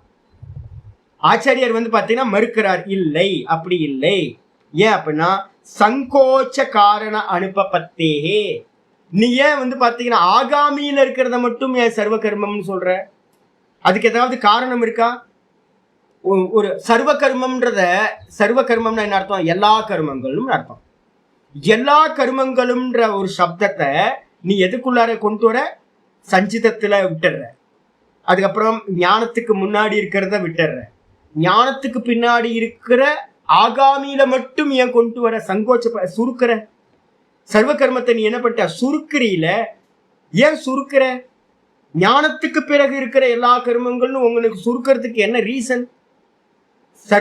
சர்வ கர்மம்ன்றதுக்கு அர்த்தம் மொத்த கர்மமும். மொத்த கர்மமும் சஞ்சிதம், ஆகாமி, பிராரப்தம் எல்லா கர்மங்களும் தான் எடுக்கணும் ஒழிய நீ வந்து பாத்தீங்கன்னா ஆகாமியில இருக்கிறத மட்டும் சர்வ கர்மங்கள்னு எடுக்கலாம் அப்படின்றதுக்கு காரண அனுபபத்தேகே, அந்த சுருக்கிறதுக்கு வந்து பாத்தீங்கன்னா எந்த காரணமும் இல்லை. அது மட்டும் இல்ல, எத்து உக்தம், எது உன்னால் சொல்லப்பட்டதோ, வர்த்தமான ஜென்ம ஆரம்பகாணி கருமானி நக்ஷியந்தே. பூர்வபக்ஷி சொல்லியிருந்தான், ஆன்சர் பண்ணாம விட்டுருக்கோம். எப்படி பாத்தீங்கன்னா, இப்போ இந்த ஜென்மத்தை ஆரம்பிச்ச கர்மத்துக்கு என்ன பேரு? பிராரப்தம்னு பேரு. இந்த ஜென்மத்தை ஆரம்பிக்கிற கர்மாக்கள் பாத்தீங்கன்னா, ஒரு ஞானியோட சரீரத்துல ரமணர் மாதிரியோ இல்ல என்னோட குருநாதர் மாதிரியோ இல்ல ராமகிருஷ்ண பரமஹம்சர் மாதிரியோ நிறைய மகான்கள் வந்தாங்க. அவங்களோட சரீரம் பாத்தீங்க அப்படின்னா ஆரம்பிச்சாச்சு. அந்த சரீரத்துக்கான கர்மா எங்க இருந்து ஆரம்பிச்சது? பர்த்ல இருந்து ஆரம்பிச்சாச்சு. அந்த பர்த்ல இருந்து பாத்தீங்க அப்படின்னா முடிகிற வரைக்கும் ஜாதி, ஆயுள், போகம். பிராரப்தத்துக்கு என்ன பேரு? பிராரப்தம்னாவே எப்பவுமே மனசுல வச்சுங்க, பிராரப்தம்னா ஜாத்திய குறிக்கும். அதுக்கப்புறம் பாத்தீங்க அப்படின்னா மரணத்தை குறிக்கும். இந்த ஜாதி மரணத்தை குறிச்சதுக்கு பிறகு பாத்தீங்க அப்படின்னா வேற என்னது அப்படின்னு கேட்டீங்கன்னா போகம். நடுவுல பாத்தீங்க அப்படின்னா போகம் பாத்தீங்கன்னா ஒண்ணு இருக்கு. அந்த போகம்ன்றது என்னது? சுக துக்க அனுபவங்கள் நமக்கு இருக்குல்ல, அந்த சுக துக்க அனுபவங்கள் தான் போகம் அப்படின்னு பேரு. அந்த போகங்களும் பாத்தீங்கன்னா என்ன இருக்கும் அப்படின்னு கேட்டீங்கன்னா கண்டிப்பா நிகழ்ந்தே ஆகும். சரி, இப்போ நீங்க நல்லா தெரிஞ்ச பிராரப்தத்துல இதெல்லாம் வந்துடும். முதல்ல 3 மனசுக்குள்ளார நல்லா வச்சுங்க. ஜாதி, ஆயு, போகாஹா. பிராரப்தம் கன்ஃபியூஸ் பண்ணக்கூடாது. கர்மா வரல அங்க. பிராரப்தத்துல நம்ம பண்ற கர்மா வராது. யாராவது பாத்தீங்க அப்படின்னா இதை கன்ஃபியூஸ் பண்ணிக்கிட்டே இருப்பாங்க. எல்லாத்துக்கும் தெளிவே இல்லை யாருக்குமே. எப்ப எங்க எடுத்தாலும் என்ன பண்ணுங்க அப்படின்னு கேட்டீங்கன்னா, பிராரப்தம்ன்றதுக்கு அர்த்தம் பலன் கொடுக்க ஆரம்பித்த கர்ம பலன்கள். பலன் கொடுக்க ஆரம்பித்த கர்ம பலன்கள். ஒரு மாசம் உங்களுக்கு நீங்க வேலை பாக்குறீங்க, போய் சம்பளம் கேட்டா அவன் கேட்கறான் ஒரு 10 நாள் வேலை பண்ணுங்க, அதான் உங்க சம்பளம்னு சொல்லுவானா? சம்பளம் கேட்டா திரும்ப ஒரு கர்மத்தை கொடுப்பானா? சம்பளத்துக்கு ஒரு கர்மத்துக்கு பலன் இன்னொரு கர்மமா இருக்குமா, இல்ல கர்மத்துக்கு பலன் பாத்தீங்கன்னா சேலரியா இருக்குமா? கண்டிப்பா ஒரு கர்மத்துக்கு பலன் சேலரியா தானே இருக்கணும். சேலரி கொடுக்காம நீங்க ஒரு 10 நாள் வேலை செய்ய அப்படின்னா அதை ஒத்துப்போமா? ஒத்துக்க மாட்டோம்ல. அதே மாதிரிதான் கர்மத்தோட பலன் இன்னொரு கர்மமா இருக்காது. சிம்பிளா இல்லையா? கர்மத்தோட பலன் இன்னொரு கர்மம் இல்லை. கர்மத்தோட பலன் ஒரு சேலரி. அதே மாதிரி தான் பாத்தீங்கன்னா ஒரு புண்ணிய கர்மத்தோட பலன் ஒரு சுகம், ஒரு பாப்ப கர்மத்தோட பலன் ஒரு துக்கம். இந்த புண்ணிய பாப்பம் கலந்து பண்ணினீங்க அப்படின்னா நியூட்ரலா ரெண்டு கலந்து இருக்கிற பலன் இவ்வளவுதான் கிடைக்கும் ஒழிய கர்மத்துக்கு பலன் கர்மம் இல்லை. அப்ப மனசுல எடுத்துருங்க, பிராரப்தத்துல இனிமே ஏன் பிராரப்தம் நான் பண்றேன் அப்படின்னு சொன்னீங்க அப்படின்னா வாயிலேயே போடணும். தப்பு, நம்ம புரிஞ்சிருக்கிறது தப்பு. புரியுதுங்களா? கர்மத்தோட பலன் கர்மம் இல்லை. அப்ப கர்மத்தோட பலன் எது சுவாமி அப்படின்னு யாராவது கேட்டாங்க அப்படின்னா தெளிவா சொல்லுங்க, ஜாதி, ஆயுள், போகாஹா. ஜாதி அப்படின்னா பிறப்பு, ஆயுள் அப்படின்னா எவ்வளவு காலம் லைஃப் டைம் இருக்கணுமோ அது ஆயுள். மரணம் பிக்ஸ்டு. அதுக்கப்புறம் இந்த ஜென்மத்துக்கும் மரணத்துக்கும் நடுவுல இருக்கக்கூடிய இந்த சரீரம் அனுபவிக்க வேண்டிய சுகதுக்கங்கள் எல்லாத்துக்கும் பேரு போகம் அப்படின்னு பேரு. ஒரு சின்ன பெயின் வந்தாலும் கூட அதுக்கு காரணம் என்ன அப்படின்னு கேட்டீங்கன்னா அந்த கர்ம பலன். ஒரு நல்ல கொஞ்சோண்டு ஒரு சுகம் வந்தாலும், ஒரு பிரீஸ் பாத்தீங்கன்னா ஆஹா நல்லா இருக்கே அப்படின்னு சின்ன ஒரு காத்தை நான் அனுபவிக்கிறேனாலும் அதுக்கும் கர்மா தான் காரணம். அதுக்கு பேரு போகம்னு பேரு. அப்ப ஜாதி, ஆயுர், போகம் இந்த மூணும் பாத்தீங்கன்னா பிராரப்தம். இந்த மூணும் பாத்தீங்கன்னா பிக்ஸ்டு. மனசுல நல்லா வச்சுக்கணும். இந்த மூணுத்தையும் யாராலையும் மாத்தி அமைக்க முடியாது. அதுக்கு ஒரு விதி விலக்கு இருக்கு. யோக சூத்திரத்துல பாத்தீங்கன்னா ஒரு சில இதுக்கு சொல்லியிருக்கு. இதுக்கப்புறம் இது எத்தனை எல்லாம் கொடுக்கும் சுவாமி அப்படின்னு கேட்கும்போது ஆச்சாரியர் பாத்தீங்க அப்படின்னா பிரம்மசூத்திரத்து பாஷ்யத்துல பாத்தீங்கன்னா 3வது அத்தியாயம் 3:1-8 சூத்திரம் பாத்தீங்கன்னா 3:1-8 சூத்திர பாஷ்யத்துல பிரம்மசூத்திரம் 3:1-8ல பாஷ்யத்துல பாத்தீங்கன்னா ஒரு ஸ்லோகத்தை பாத்தீங்கன்னா சொல்றாரு. புராணத்துல இருக்கிற ஸ்லோகத்தை சொல்றாரு. வர்ணாசிரமாஸ்ச ஸ்வகர்ம நிஷ்டாஹ பிரேத்ய கர்ம பலம் அனுபூய. இங்க இருந்து யாரும் செத்து போறோம். நம்ம செத்து போகும்போது பாத்தீங்கன்னா நல்ல நம்ம லைஃப் ஸ்டைல நல்லபடியா வாழ்ந்தோம். வாழ்ந்ததுக்கு பிறகு பாத்தீங்கன்னா புண்ணிய லோகத்துக்கு ஒருத்தன் போறான். புண்ணிய லோகத்துக்கு போனோன்னா சொர்க்கத்துக்கு பரலோகத்துக்கு போய் எல்லா நல்ல அனுபவங்கள்லாம் நல்ல போகத்தெல்லாம் அனுபவிக்கிறான். போகத்தெல்லாம் அனுபவிச்சுட்டு அவன் ரிட்டர்ன் ஆகிறவன் எப்படி வரான் அப்படின்னா, ஜாத்தினா எப்படி, ஜாத்தினா பிறப்பு. பிறப்பு எப்படி அமையும் அப்படின்னு கேட்டீங்கன்னா, தத்தக அவன் வந்து பாத்தீங்கன்னா பிறக்கிறான். எப்படி பிறக்கிறான் அப்படின்னா, விசிஷ்ட தேச, உங்களுடைய கர்மா தீர்மானிக்கும். ஒரு கர்மா தீர்மானிக்கும் எந்த தேசத்துல பிறக்கிறது அப்படின்னு. உகாண்டால பிறக்கணுமா, இல்ல ஆப்பிரிக்கால பிறக்கணுமா, இல்ல அட்லாண்டிக்ல பிறக்கணுமா, இல்ல அமெரிக்கால பிறக்கணுமா, இல்ல இந்தியால பிறக்கணுமா, மயிலாப்பூர்ல பிறக்கணுமா, இல்ல வந்து பாத்தீங்க அப்படின்னா மந்தவெளியில பிறக்கணுமா, எல்லாத்தையும் தீர்மானிக்கிறது வந்து பாத்தீங்கன்னா எந்த தேசத்துல பிறக்கணும் அப்படின்னு ஒரு கர்மா தீர்மானிக்கும். அதுக்கப்புறம் விசிஷ்ட ஜாதி, எந்த ஜாத்தியில பிறக்கணும் அப்படின்றது உங்க கர்மா தீர்மானிக்கும். விசிஷ்ட குல, எந்த குலத்துல பிறக்கணும் அப்படின்னு தீர்மானிக்கும். அதுக்கப்புறம் விசிஷ்ட ரூப, உங்களுக்கு என்ன ரூபம் கிடைக்கணும்னு தீர்மானிக்கும். ஆனா பெண்ணா, அந்த ஆனா பெண்ணா இருந்தாலும் எவ்வளவு ஹைட் இருக்கணும், எவ்வளவு வெயிட் இருக்கணும், என்ன கலர் டோன் இருக்கணும், ஸ்கின் எவ்வளவு எப்படி இருக்கணும், அதுக்கப்புறம் வந்து இந்த முடி எப்படி இருக்கணும், கண்ணு எப்படி இருக்கணும், கால் எப்படி இருக்கணும், மூக்கு எப்படி இருக்கணும், இது எல்லாம் வந்து பாத்தீங்கன்னா கர்மா தீர்மானிக்கும். அதுக்கப்புறம் விசிஷ்ட ஆயுகு, எவ்வளவு ஆயுள் இருக்கும் உங்க கர்மால தான் வந்து பாத்தீங்கன்னா ஆயுள் தீர்மானம். நேச்சுரல் டெத் என்னன்றது ஆல்ரெடி பிக்ஸ்டு. அதுக்கப்புறம் ஸ்ருத, நீங்க எவ்வளவு படிப்பு இருக்கணும், உங்களோட நாலேஜ் எவ்வளவு இருக்கணும், அதுவும் வந்து பாத்தீங்கன்னா பிக்ஸ்டு. அதுக்கப்புறம் விசிஷ்ட விருத்த, உங்கள்கிட்ட எவ்வளவு வெல்த் வரணும். இந்த எண்ணெய் தான் நம்ம சொல்லுவோம்ல, என்னதான் எண்ணெயை தடவிக்கிட்டு மண்ணுல உருண்டாலும் ஒற்றை மண்ணு தான் ஒட்டுன்னு நம்ம சொல்லுவோம்ல, அதேதான். உங்களுக்கு என்ன இருக்கோ அவ்வளவு வெல்த் தான் வரும். அதுக்கப்புறம் வித்த, வித்தன்றது லைஃப் ஸ்டைலு, வித்தன்றது வெல்த். உங்களோட லைஃப் ஸ்டைல் வந்து பாத்தீங்கன்னா நல்லவர் பண்பானவர்லாம் சொல்றோம்ல, அவன் மோசமான ஆளு அவர் நல்லவர் அப்படிலாம் சொல்றோமே, அவங்களோட லைஃப் ஸ்டைல் வந்து பாத்தீங்க அப்படின்னா உங்களுடைய கர்மத்துல இருந்து வர்றது வித்த. அதுக்கப்புறம் சுக, எவ்வளவு சுகம் அனுபவிக்கணுமோ எவ்வளவு துக்கம் அனுபவிக்கணுமோ இந்த சரீரம், அது எல்லாம் பிக்ஸ்டு. அதுக்கப்புறம் புத்தி, மேதசோ, மேதசோ அப்படின்னா புத்தி, உங்களோட மெமரி பவர், உங்களுடைய புத்தி சாமர்த்தியம், இதுவும் வந்து பாத்தீங்கன்னா உடைய ஜென்ம பிரதிபத்தியந்தே. இந்த விதமான ஜென்மத்தை வந்து பாத்தீங்கன்னா இத்தனையும் சேர்ந்து ஒருத்தன் இந்த பிராரப்த கர்மா என்ன பண்ணுது, ஒரு ஜென்மத்தை அடைய பண்ணுகின்றது. அப்ப பிராரப்த கர்மால வந்து பாத்தீங்கன்னா ஒரு நாம் பண்ற கர்மா வந்து பாத்தீங்கன்னா வராது. கர்மா வந்து பாத்தீங்கன்னா ஃப்ரீவில், எப்பவுமே புரிஞ்சுங்க, கர்மா வந்து பாத்தீங்கன்னா உங்களுக்கு பண்றதுக்கு உங்களுக்கு முழு சுதந்திரம் இருக்கு. கர்த்தும் அகர்த்தும் அந்யதா கர்த்தும் சக்தியக கர்த்தா சுதந்திரகா. கர்த்தாவை பத்தி பேசும்போது சொல்லுது, கர்த்தா சுதந்திரக, கர்த்தா சுதந்திரமாவனவன். செய்யலாம், செய்யாம இருக்கலாம், மாத்தி ஒரு கர்மத்தை பண்ணலாம். இந்த மூணுத்துக்கும் சாய்ஸ் இருக்கு. ஆனா கர்ம பலன், கர்ம பலன் சாய்ஸ் இல்ல சாமி. நீங்க என்னதான் ஹார்ட் ஒர்க் பண்ணாலும் அந்த பலன் வந்து மோசமா வரணும் அப்படின்னா மொத்தம் லாஸா போயிடும். ஆனா காரணம் வந்து பாத்தீங்கன்னா இந்த நீங்க பண்ண ஹார்ட் ஒர்க்கோட இது இல்ல, இந்த ஹார்ட் ஒர்க் பண்ண கர்மா ஃபியூச்சருக்கு வந்து பாத்தீங்கன்னா போய் பலன் கொடுக்கும். இப்ப கிடைச்சது வந்து என்னன்னு கேட்டீங்கன்னா முந்தின ஜென்மங்கள்ல பண்ண கர்மா தான் இப்ப பலனா கிடைச்சிருக்கு. அப்ப என்ன புரிஞ்சுக்கணும் அப்படின்னு கேட்டீங்கன்னா, பிராரப்தத்தை என்ன பண்ண முடியாது, சேஞ்ச் பண்ண முடியாது. முடிச்சு. இதுதான் இங்க ஆச்சாரியர் என்ன பண்றாரு அப்படின்னா பூர்வபக்ஷியா தான் சொன்னான்.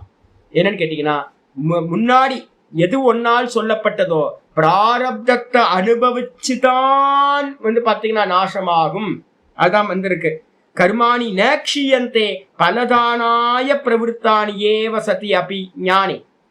எத்து உக்தம், எது உன்னால் சொல்லப்பட்டதோ, யதா வர்த்தமான ஜென்ம ஆரம்பகாணி கர்மாணி. வர்த்தமானனா இப்ப நடந்துகிட்டு இருக்க ஜென்மங்களை ஆரம்பிக்கப்பட்ட கர்மா இருக்குல்ல, இது பிராரப்தம். அந்த கர்மங்கள் கர்மாணி நேக்ஷியந்தே, இந்த பிராரப்த கர்மா நாசமாவதில்லை. அது என்ன பண்ணும், பலதானாய பிரவருத்தானி, அது பலன் கொடுக்கறதுக்காக வந்தாச்சு, பலன் கொடுக்க ஸ்டார்ட் பண்ணியாச்சு. பிரகிருஷ்ட ரூபேன ஆரப்தம்னு பேரு. பிராரப்தம்னு என்ன அர்த்தம், நல்ல முறையில ஆரம்பிக்கப்பட்டாயிடுச்சு. அப்படி ஆரம்பிக்கப்பட்ட கர்மங்களா இருக்கிறதுனால ஏவசதி அப்படி ஞானே. அப்போ ஞானம் இருந்துகிட்டு இருக்கிற போது கூட வந்து பாத்தீங்கன்னா ஞானத்தோடு இருக்கும் போது கூட பிராரப்தம் என்ன பண்ணும், கண்டிப்பா பலன் கொடுத்துதான் முடியும். அப்ப ஞானம் வந்து பாத்தீங்கன்னா பலன் ஞானத்தோடு சேர்ந்து கர்மா பண்ணும் போது கூட வந்து பாத்தீங்கன்னா அது பலன் கொடுத்துதான் முடியும் அப்படின்னு இருக்கும்போது ததா அது போலவே. அப்ப பிராரப்தத்தை ஒத்துக்கிறீங்கல்ல, அது பலன் கொடுத்துதான் முடியும்னு.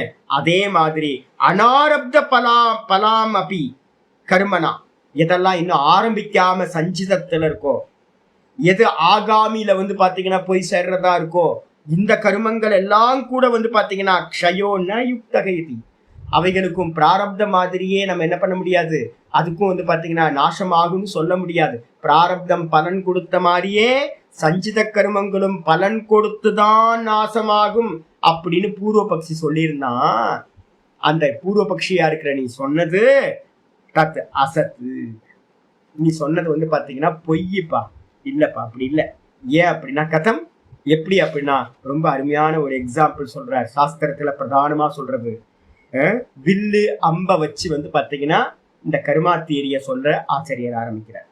கதம் எந்த விதமா அப்படின்னு கேட்டீங்கன்னா, தேஷாம் முக்த இசுவத்து பிரவருத்த பலத்வாத். இந்த பிராரப்த கர்மங்கள் அப்படின்றது என்னன்னா, விடுபட்ட அம்பு போல. வில்லுல இருந்து விடுபட்ட அம்பு பாத்தீங்க அப்படின்னா, வில்ல நல்லா இழுத்து ஒரு என்ன பண்றான் அப்படின்னு கேட்டீங்கன்னா, விட்டான்னு வச்சுங்களேன். ஒருத்தன் நல்ல வில்லோட இழுத்து விட்டாச்சு.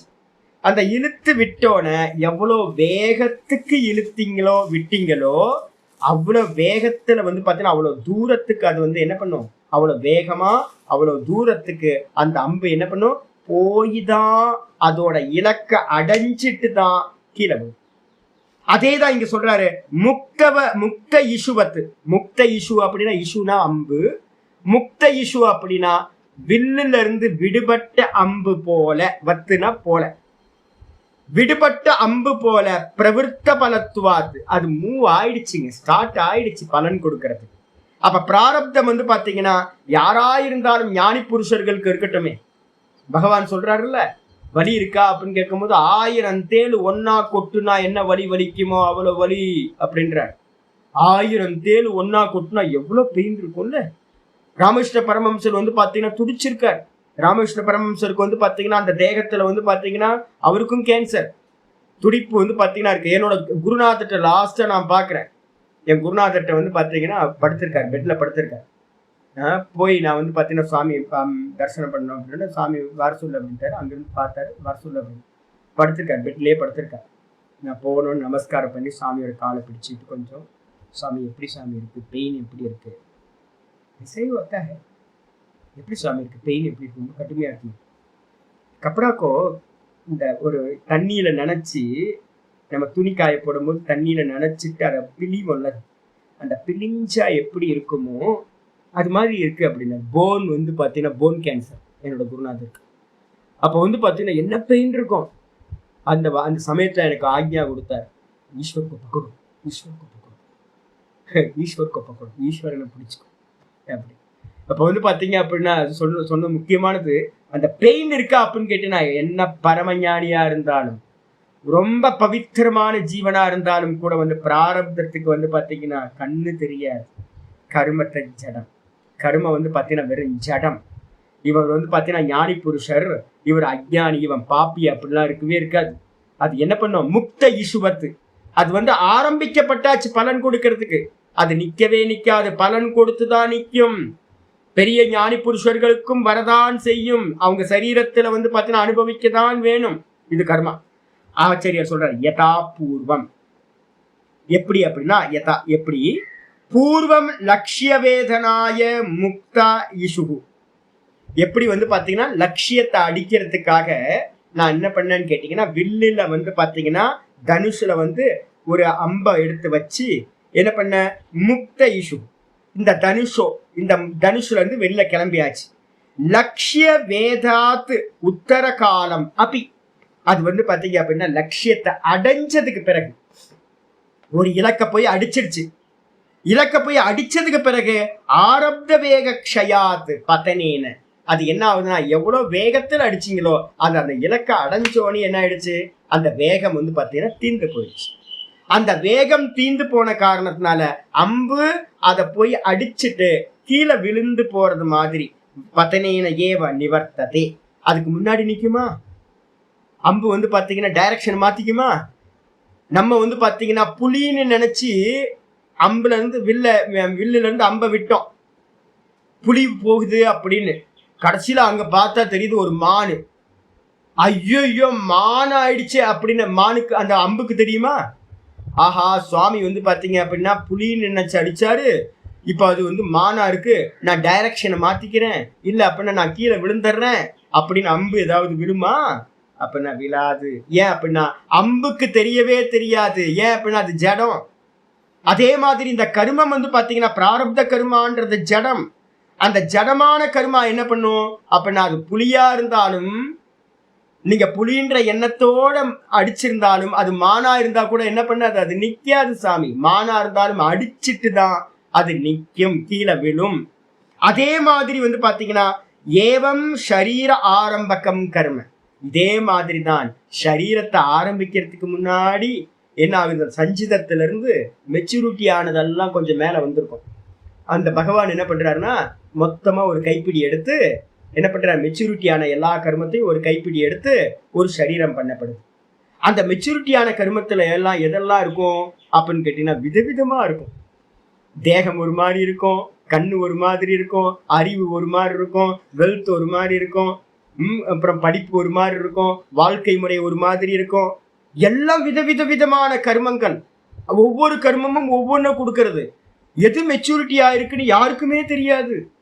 அப்ப வந்து பாத்தீங்கன்னா ஒரு கிண்ணத்துல வந்து பாத்தீங்க அப்படின்னா மெச்சூரிட்டி ஆனது எல்லாத்தையும் கையில அள்ளி அதுல என்ன வருதோ அதுக்கேற்ற மாதிரி பிராரப்தம் அப்படின்னு ஒரு சரீரம் ஸ்டார்ட் பண்ணப்படும். அப்படி ஸ்டார்ட் பண்ணோன்னே அதுல சுகமும் இருக்கும், துக்கமும் இருக்கும், எல்லாம் கலந்து கட்டி இருக்கும். அப்படிப்பட்ட கர்மங்கள் சரீர ஆரம்பகம் கர்ம ஷரீர ஸ்திதி பிரயோஜனே நிவர்த்தே அப்படி. அந்த சரீர ஸ்திதிக்கு வந்து பாத்தீங்கன்னா எது காரணமா இருக்கோ அது நீங்கினதுக்கு பிறகும் கூட ஆ சம்ஸ்கார வேகக்ஷயாத் பூர்வவத் வர்த்ததையேவ. அப்ப என்ன ஆகுதுன்னு கேட்டீங்கன்னா அந்த சரீரத்துல வந்து பாத்தீங்க அப்படின்னா இந்த தான்ற அபிமானம் இருந்துச்சுல்ல, அந்த அபிமானம் நீங்கி போச்சு.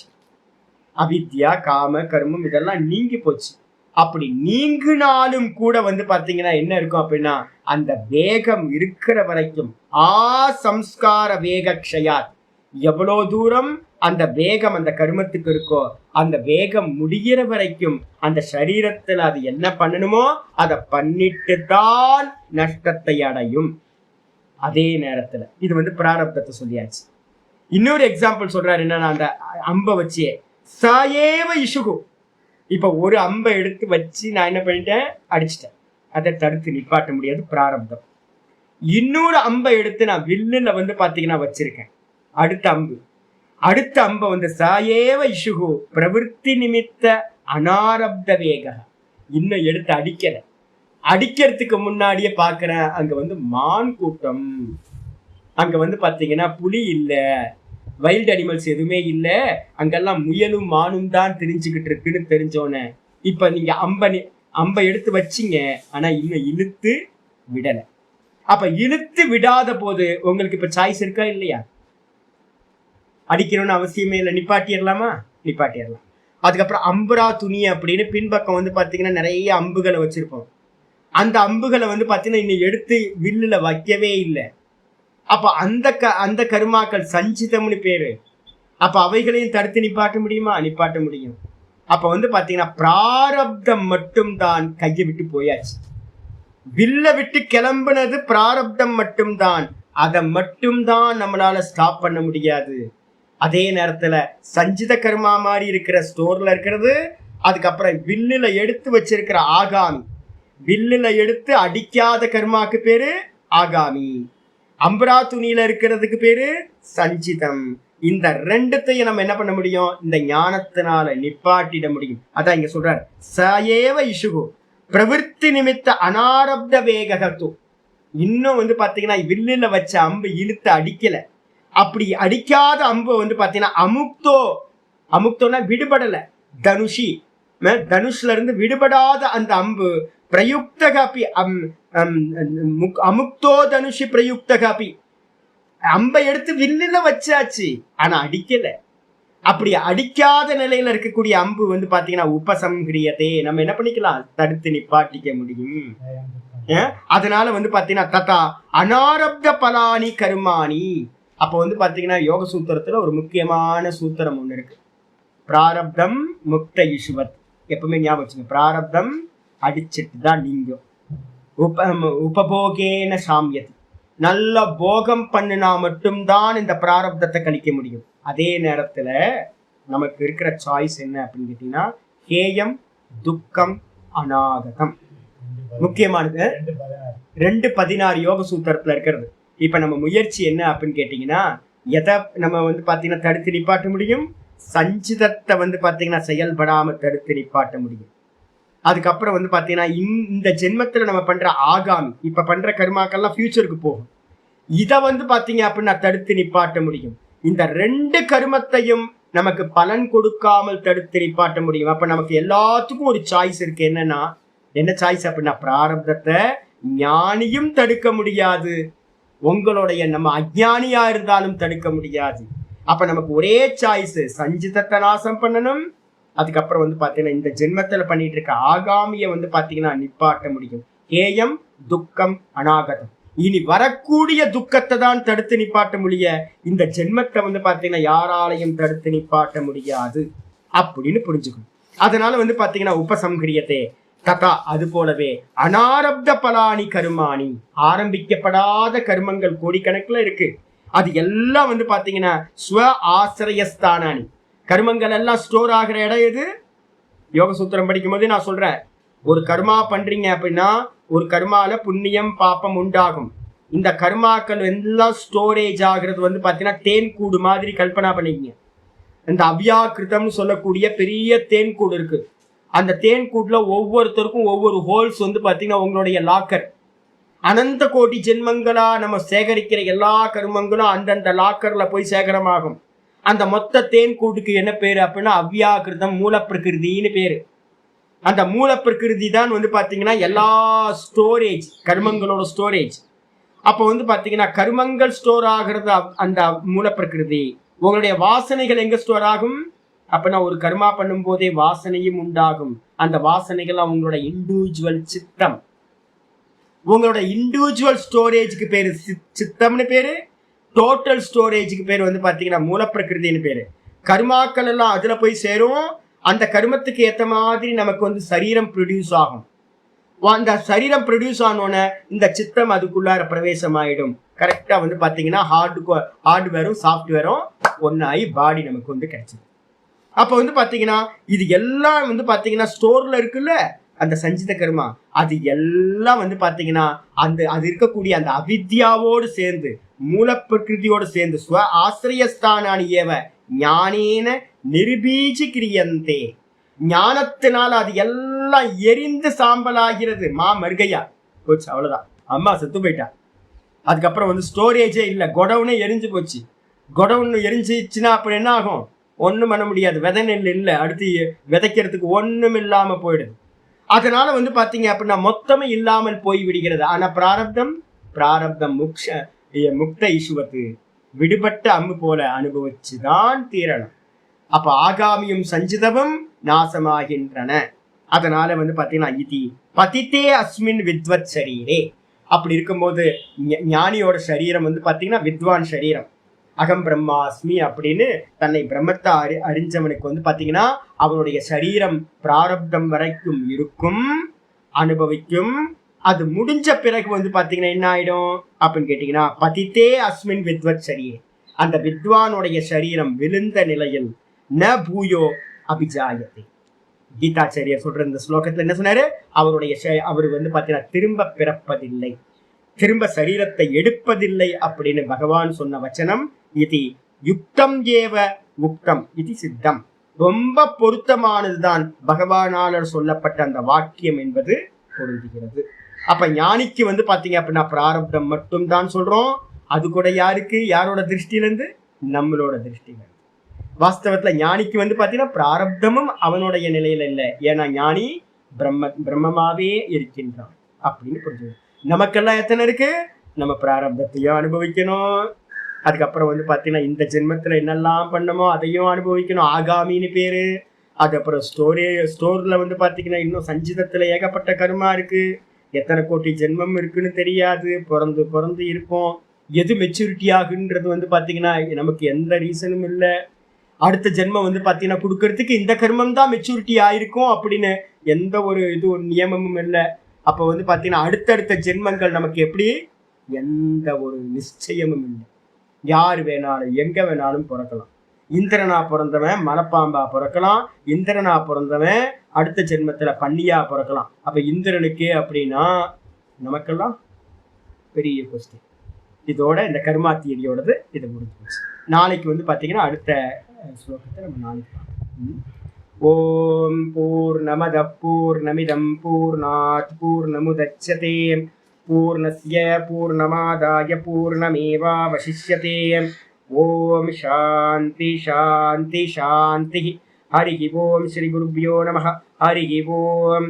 ஓம் ஸ்ரீ கிருஷ்ணாய பரமாத்மனே நமः. ஸ்ரீ கிருஷ்ண கிருஷ்ண கிருஷ்ண காயேன வாச்சா மனசேந்திரியைர்வா புத்தியாத்மனா வா பிரகிருதேர் ஸ்வபாவாத் கரோமி யத்யத் சகலம் பரஸ்மை நாராயணாயேதி சமர்ப்பயாமி. ஓம் தத்சத்.